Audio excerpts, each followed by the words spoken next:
반갑습니다. 덕명입니다. 지난 시간에 생각의 감옥을 벗어나게 하는, 해탈하게 하는 비법 두 번째 거. 일체 제도받은 중생은 아무도 없다라고 그 마음을 일으켜라. 이 부분에 대해서 다뤘습니다.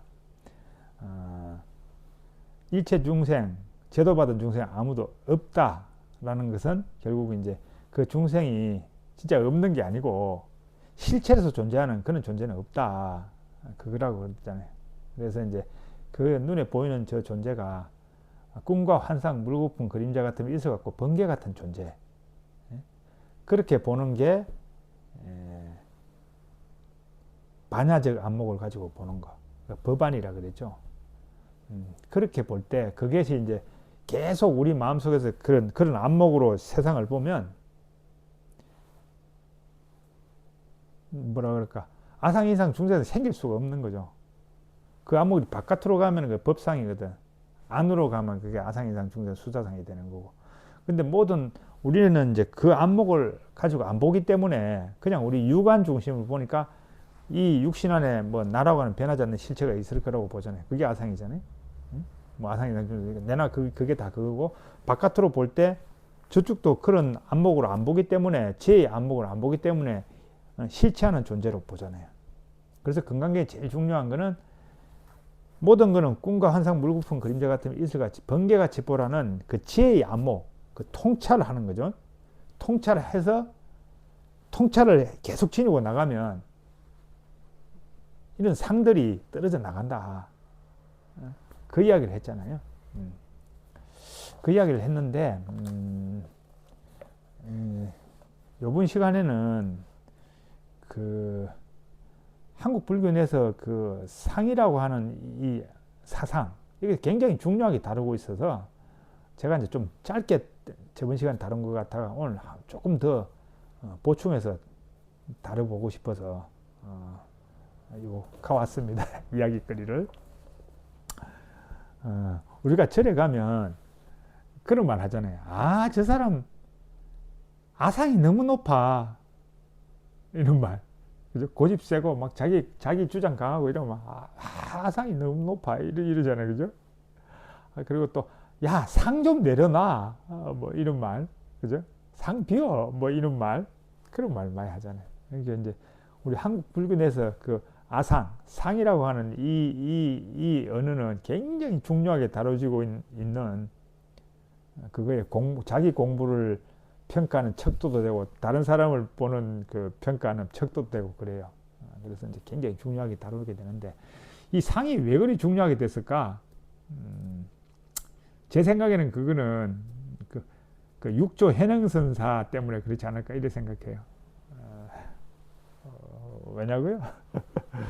그 조계종이라고 하는 그 종단이, 조계라는 게 그 육조 해능선사가 살던 그 중국에 있는 조계산의 이름을 따온 거예요. 그러니까 이제 그만큼 이제 육조 해능선사의 그 어떤 정신적 그거를 계속 개성해서 우리가 그것을 이어간다, 이런 의미가 있는 거예요. 그 조계종이는 간판 그 이름 안에 그만큼 이제 해능선사의 그 법문인 육조단경도 굉장히 그 조계종 내에서는 중요하게 다뤄지고 있고요. 그리고 금강경 내에서도 그 금강경 오가해 선종의 그 선사들이 이렇게 해석 붙이는 육조 해능, 부대사, 뭐 하무득통, 또 누구지? 뭐 이래 있어요. 하여튼 이런 분들의 그 5사람의 해석을 붙인 그 책인데, 그게 성각, 조계종 내에서 굉장히 중요하게 다루고 있는 교과서적인 책이에요. 근데 여기 금강경 여기에 그 해능선사가 해설을 해. 이게 이제 육조 구결 뭐 이렇게 해가지고 그 부분도 나와요. 근데 이제 이 해능선사가 그 금강경을 보면서 뭐라고 그랬냐면, 금강경은 무상위종 이렇게 이야기해요. 상이 없는 것을 어떤으로 한다, 근본으로 한다. 무상. 그게 이게 상을 없애는 건지 없는 건지 뭐 하여튼 상이 없어야 돼. 그걸 근본으로 하는 거야. 그 다음에 무주, 위, 채 이래요. 머무르지 않는 거. 그게 머무른 법 없이 마음을 내려야죠. 머무르지 않는 거. 그게 위, 채. 그걸 몸체로 한다. 이렇게 나오고 묘유, 위, 용 이렇게 나와요. 이제 이거는 묘하게 있는 그것을 용으로 한다. 뭐 이런 뜻이에요. 이제 요거는 이제 다루어야 될 요 부분은 이제 뒷분 4장에서 이제 다루어야 돼. 그래서 이제 오늘은 요거 앞에 거 무상, 위, 종 요게 다룰 거예요. 그러니까 상을 굉장히 이제 한국 불교에서 중요시 여기는데 그 원인이 이 해능선사가 금강경은 무상을 위종 근본 상을 없는 것, 상이 없는 것, 상을 없애는 걸 근본으로 한다. 이렇게 딱 하는 바람에 그 영향으로 그렇지 않을까 이런 생각이 들어요. 한번 볼까요? 이 해능 스님께서 해능 대사가 이제 만약 보살이 아상인상, 중생상, 수자상이 있으면 보살이 아니기 때문이다. 이 부분에 대한 이제 그 양반의 해설 볼게요. 중생과 부처의 본성이 본래 다름이 없지만은 사상이 있음을 연연하여 무효 열반에 들어가지 못하게 된다. 첫 번째 문장이에요. 그러니까 사상이 있기 때문에 무효 열반에 못 들어간다. 딱 이렇게 나와요. 무효 열반에 못 들어가는 이유가 뭐냐고요? 사상이 있기 때문에 이렇게 이제 본 거예요. 그러니 사상이 있으면 중생이요. 사상이 없으면 부처이다. 이렇게 또 본 거예요. 미하면 부처가 곧 중생이고 깨달으면 중생이 곧 부처다. 이렇게 되어 있어요. 이제 이게 미하다는 게 사상으로 인해서 미해지면 이 말이겠죠. 이게 이제 그게 중생이고 깨달으면 이제 중생이고 부처다 이 말이고 미한 사람은 이제 여기서부터 이제 아상에 대해서 개념이 나와요. 미한 사람이 자기가 재산이나 학문이나 좋은 신분이 있음을 믿고 다른 사람을 업신여기니 이를 아상이라고 하고 이렇게 되어 있어요. 그다음 두 번째, 비록 인, 의, 애, 지, 신을 행하지만 잘난 채 자부하여서 그 뜻이 교만하여 자기를 높일 뿐 진시로 일체 중생을 공경할 줄 모르므로 이것이 인상이요. 좋은 일은 자기에게 돌리고 나쁜 일은 남에게 주는 것이 중생상이요. 경계를 대하여 취하고 버림을 분별하는 것이 수자상이니 이를 범부의 사상이다. 이렇게 이제 아상이상, 중생상, 수자상을 개념 정리를 한 거예요.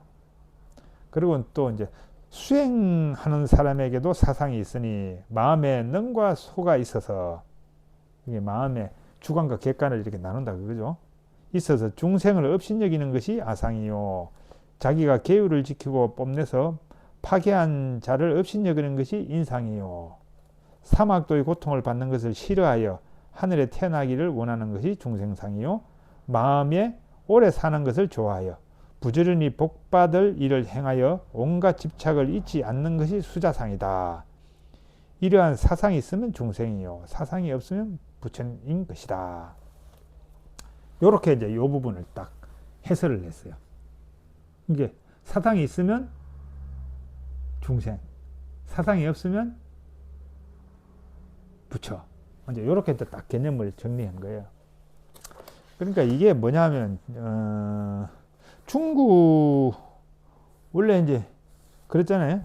구마라제비 이제 아상이상 중생상이 있으면 보살이 아니다 이렇게 돼 있잖아요. 근데 원문은 산스크릿 원문은 사상이상 중생상 수사상이 생겨나면 보살이 아니다 이렇게 돼 있어요. 제가 그랬다 그랬잖아요. 그게 있다는 것과 생겨난다는 것은 다른 거예요. 그러니까 이 순간 어떤 대상을 볼 때 이 순간 사상적 생각, 산야가 작용해서 이것을 나라고 생각하는 그 순간 생각이 일어나는 걸 말하는 거죠. 이 순간.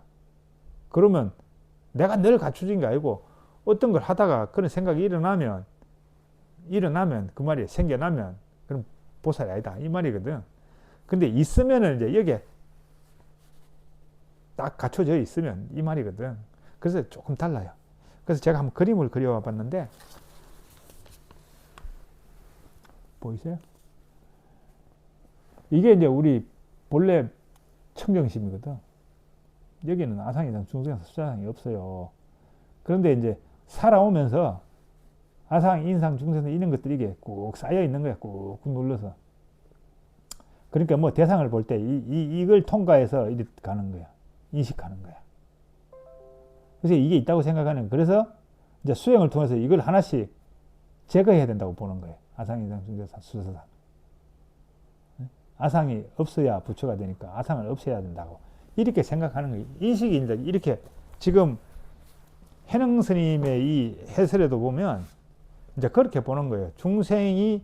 중생이라고 하는 것은 사상이 있으면 중생이고 저것을 이제 제거해서 저 사상이 없으면 중생이 아니다. 지금 이렇게 보는 거예요. 그러니까 아우 저 중생 사상이 너무 높아. 아상이 너무 높아. 이럴 때 그 말 속에는 이게 아상이라는 게 있어서 그래서 이거 제가 하지 못하고 여기 나 있다고 이렇게 생각하는 거예요. 그렇게 생각하는 그 근본이 이게 해능 스님이 무상위종 이 바탕으로 해서 이제 이 해석할 때도 사상이 있으면 중생이요 사상이 없으면 부처다라고 하는 이 구절에서부터 이제 그 부처와 중생을 나누는 기본을 상이 있냐 없냐 이걸로 이제 나누게 되는 거예요. 그래서 초점이 상이 있냐 없냐 이쪽으로 가게 만들었어요. 어떤 우리가 수행에 가는 사람들이 내가 상이 있고 저 상대를 볼 때 저 사람 상에서 공부하지 안 돼. 상이 높아 공부 안 돼. 이런 식으로 그 어떤 공부를 판단할 때 상이 있냐 없냐 이런 걸로 이제 판단하는 그런 이제 일이 생긴 거예요. 그런 현상이. 근데 제가 이제 지금 이 책을 하나 있는데 우룡 스님이 강설하신 책인데 여기 보니까 이제 우룡 스님이 공부도 참 많이 하신 분이에요. 근데 이 스님께서 딱 이 해능의 이 해설 여기에 딱 기준에 근거해서 사고를 하시는 것 같아. 그래서 제가 이제 갖고 온 거야. 기본적으로 이제 한국 불교의 많은 스님들이나 아니면 이제 불자님들 금강경을 좀 공부하셨던 이런 모든 분들이 보면 해능선사의 저 상이 있으면 중생이고 상이 없으면 부처라고 하는 저 관점 저기로부터 모든 걸 보는 그게 있어요. 그런 게. 그래서 지금 우룡스님도 보니까 이제 그런 시각에서 금강경을 바라보고 있더라고요. 그래서 내가 이 부분 좀 다뤄봐야 되겠다.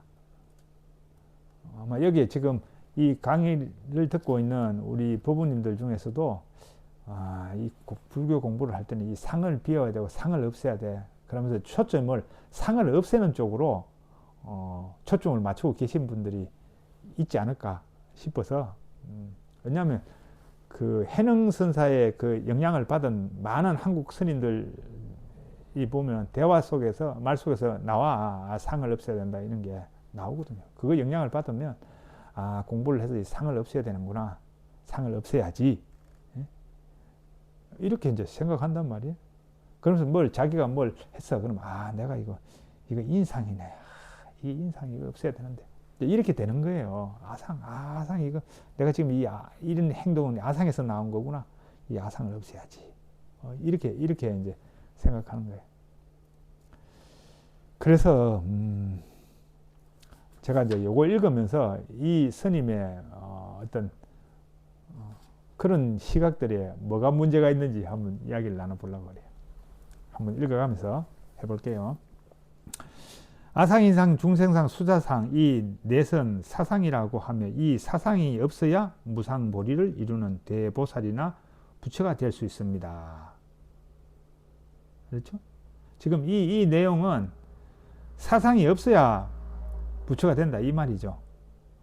이분의 우룡스님의 생각은 해능선사의 내용하고 그대로 같죠. 네?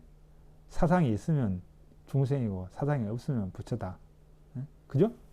똑같은 거예요. 그런데 이제 여기서부터 벌써 이제 우리는 생각해 봐야 돼. 건강경 원본하고 뭐냐 하면 건강경 원본에 무상보리를 이루려면 뭐라 그랬어요? 두 가지 마음을 일으키라 그랬잖아요. 두 가지 마음. 그 중에 저번 시간에 했던 반야의 안목. 모든 게 실체 없다.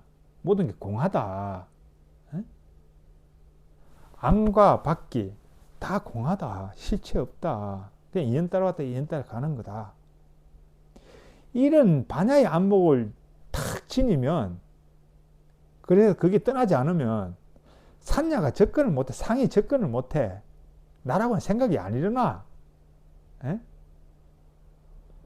그러면 무상보리를 이루는 부처가 되는 거는 결국 반야의 안목이에요. 건강경에 지금 마음을 계속 일으키려고 그러잖아요. 에? 반야의 그 안목을 계속 유지하라 그러잖아. 통찰의 마음을 일으켜서 통찰의 그거를 계속 유지하라. 그것을 유지하기 위해서 계속 끊임없이 법문을 듣고 사국의 암송 이런 걸 통해서 계속 들으면서 그것을 유지하면서 확립을 시키라. 이 말이잖아요. 이게 빛이 있으면 어둠이 올 수 있어요? 아상인상 중생상은 어둠이잖아요. 어둠. 어둠이 빛을 이길 수 있나? 공부하는 사람이 빛이 강하면 어둠은 못 와. 그 빛이 강하지 못하기 때문에, 약하기 때문에, 아니면 순간순간 잊어먹기 때문에 그 잊어먹는 그 순간에 상이 탁 생겨나는 거지. 그렇잖아요. 그러니까 이 초점이 잘못된 거야. 상이 없어야 무상보리를 이루는 게 아니고, 통찰을 하면, 통찰이 계속 지니면 무상보리가 되는 거예요.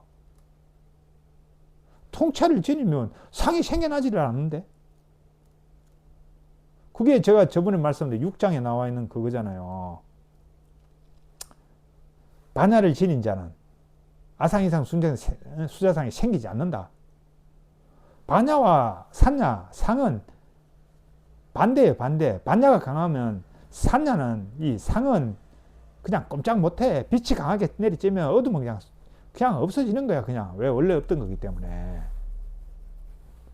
그러니까 무상보리를 위해서 상을 없애야지가 아니라 상을 없어야 무상보리를 이루는 게 아니고 그 상에는 관심 가질 필요가 없어요. 그냥 반야의 안목, 이걸 내가 강하게 지니느냐 안 지니냐 여기다 초점을 맞춰야 되는 거예요. 지금 아시겠죠? 말을 바꾸어 말하면 아상이야말로 해탈을 얻지 못하게 하는 최대의 장애입니다. 이거는 그럼 말을 어떻게 바꿔야 될까요? 반야의 안목을 지니지 않는 거, 반야의 안목, 반야의 법문을 놓치고 잊어버리고 망각하는 게 해탈을 얻는데 해탈을 못 얻게 하는 최대의 적이지. 그렇게 봐야 되는 거죠. 상이 문제가 아니고 반야를 내가 지니지 못해서 그래서 상이 생기는 거잖아요. 그러니까 초점이 반야의 안목, 법안을 계속 지니고 있는 거. 건강경에 되면 마음을 일으켜서 그 일으킨 마음이 계속 유지될 수 있도록 모든 게 실체 없다는 이 안목, 이 인식이 계속 할 수 있도록 계속 지니는 게 이게 중요하다 그거죠.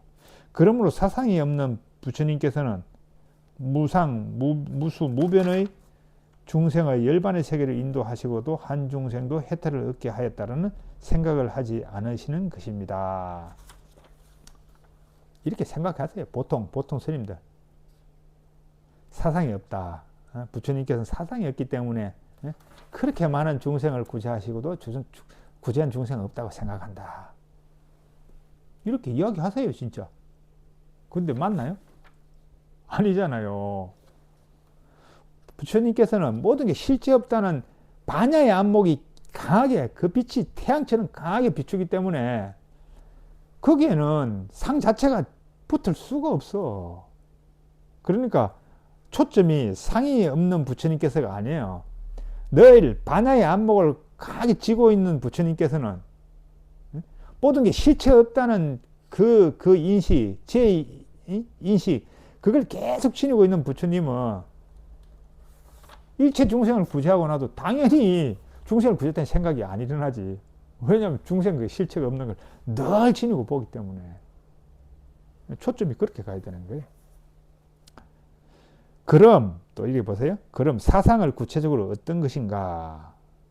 이 부분은 이제 하면서 해능선사에 이제 그 아까 제가 읽어드린 그 내용이 나와요. 그 내용이 나오는데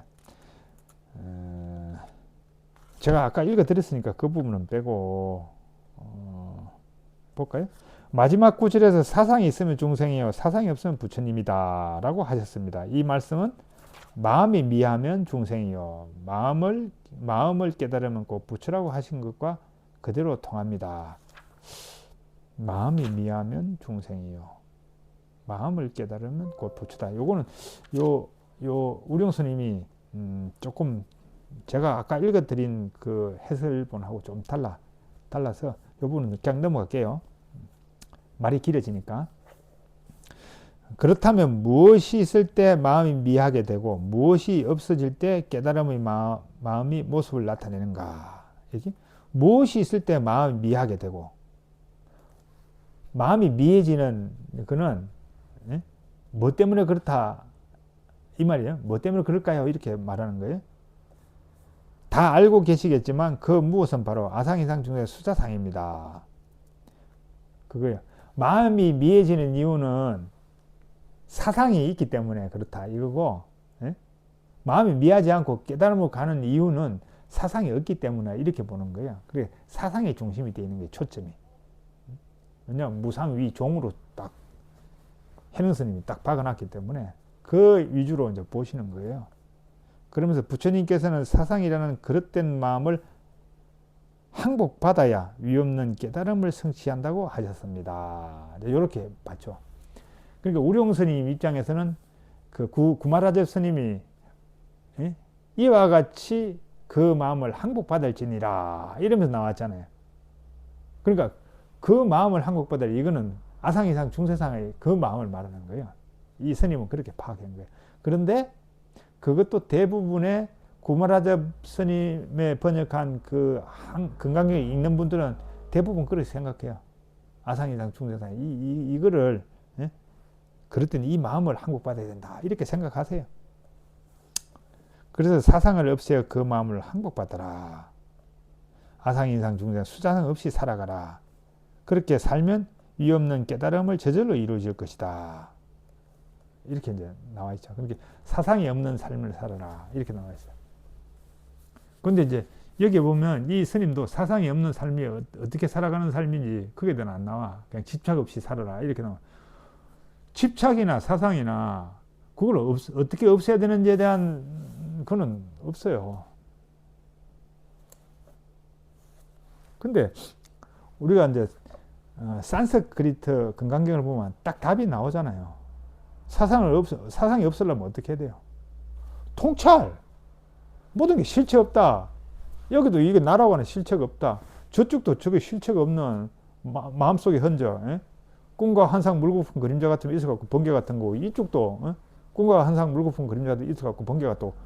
이 안목, 이 지혜의 안목을 딱 갖추면 그냥 사상이 없어지는 거야. 집착이 없어져. 그렇잖아요. 핵심은 그거예요, 핵심. 그런데 그 번역을 그렇게 못 하셔가지고 그 쉬운 그 핵심 그걸 놓치고 엉뚱한 소리 하고 계시는 거예요. 이 엉뚱한 소리 이렇게 하시니까 또 그걸 받아들여서 우리 이제 우리 법부님들이 공부하실 때 나는 이 사상이 안 비워지네. 이 어떻게 하나? 이 마음을 어떻게 비우지? 이 사상. 이러면서 이제 고민한단 말이에요. 근데 알고 보면 아니잖아요. 아니 사상 비우는 건 간단해. 반야의 안목을 팍 올린 다음에 일으킨 다음에 그걸 계속 유지만 하면 되는 거예요. 그러면 사상이 뭐나 그냥 떨어져 나가는 거예요. 그 그림 보이셨잖아요. 나라는 찢다의 이 흔들리는 마음이 반야하고 손 딱 잡고 반야 따라가면 끝나는 거야. 그러면은 산야가 힘을 못 써. 그냥 떨어져 나가는 거예요. 걔는 그냥 그림자기 때문에.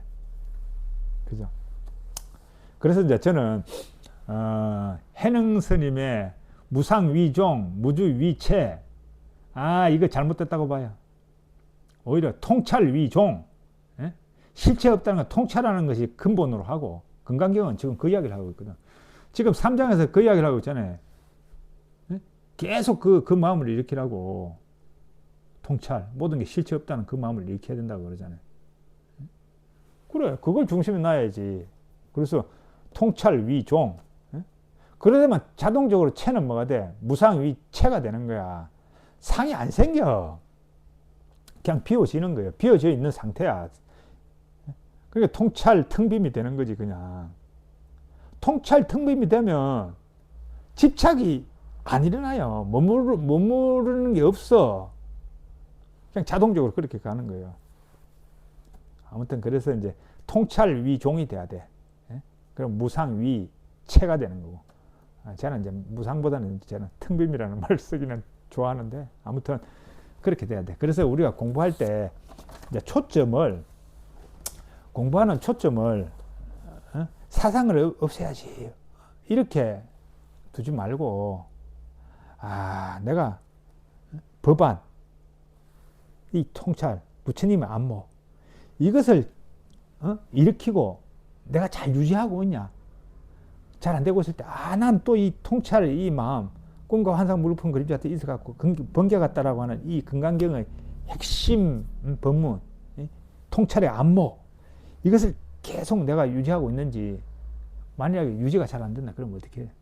또 열심히 수지, 독송, 암송, 그리고 사유 계속 그거 하면 되는 거예요. 그러면 아상, 이상, 중생, 수자상은 그냥 없어지는 거예요. 우리가 공부함에 있어서 공부의 기둥과 줄기와 가지, 보조의 그 관계를 정확히 인식해야 돼. 그래야 공부가 속도가 붙는단 말이에요. 그런데 지금 해능 스님처럼 무상위종 이래버리니까 상 없애는 쪽에다가 초점이 가는 거야. 그건 보조인데. 그러면서 통찰, 부처님의 안목을 이렇게 쫙, 그걸 계속 일으켜서 그걸 유지해야 된다, 이런 말을 안 하잖아. 그죠?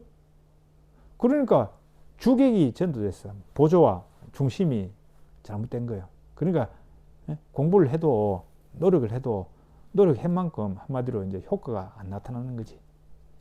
그렇기 때문에 통찰 위종이 돼야 되는 거예요. 실체 없다는 이 통찰, 반야의 통찰이 딱 중심을 놔야 돼. 그래서 이 중심을 내가 이 통찰하고 있냐, 실체 없다는 거, 꿈과 환상, 물고품, 그림자를 늘 통찰하고 있나. 내가 놓쳤네. 놓치면 바로 나오잖아요. 여기서 쑥 날아오는 놈이. 놓쳤네. 그럼 또 어떻게 해야 돼요? 또 잡아야지. 이게 꿈과 환상, 물고품, 그림자야. 그러면서 또 사유하면서 그렇게 보이도록 계속 노력해야죠. 그게 중심이니까. 오늘은 또 이 부분, 공부의 초점을 어디에 맞춰야 되는가. 바로 꿈과 환상, 물고품, 그림자 같다라고 하는 이 반야의 법문, 반야의 지혜, 여기다 초점을 맞춰서 그것이 이제 확립되도록 우리 마음속에 이 안경에 그냥 색깔이 그냥 법안이 팍 칠해져서 이제 완전히 칠해질 수 있도록 그렇게 거기다 초점을 맞춰서 공부해 가도록 합시다. 네, 감사합니다.